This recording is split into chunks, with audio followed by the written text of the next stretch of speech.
Hal-hal yang tidak boleh dilakukan pada TV layar datar. Seiring dengan kemajuan zaman, penggunaan televisi, TV, layar datar semakin banyak digunakan masyarakat.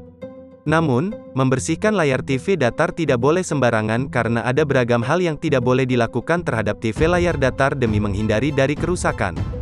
Dilansir dari Family Handyman, Rabu, tanggal 24 November tahun 2021, hal-hal yang tidak boleh dilakukan pada TV layar datar. Bahan pembersih berbahan kimia keras bisa merusak layar TV dan handuk kertas serta bahan abrasif lainnya dapat menggoresnya. Caranya, matikan TV layar datar terlebih dulu, lalu bersihkan dengan lap kering bersih. Menempatkan TV datar sembarangan. Dibutuhkan perhatian sangat cermat. Jadi, pilih penempatan TV layar datar dengan hati-hati, temukan posisi terbaik, serta ikuti petunjuk yang disarankan dari buku petunjuk manual. Mengharapkan home theater dari TV layar datar. Memiliki TV layar datar bukan berarti bisa meningkatkan volume sebesar mungkin.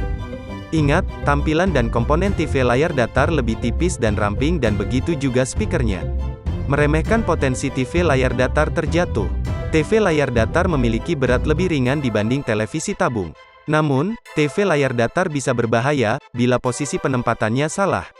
Memilih penempatan yang canggung. TV layar datar kerap ditempatkan terlalu tinggi atau terlalu rendah, yang mengakibatkan seseorang yang menonton menjadi kaku. Membaringkan TV layar datar.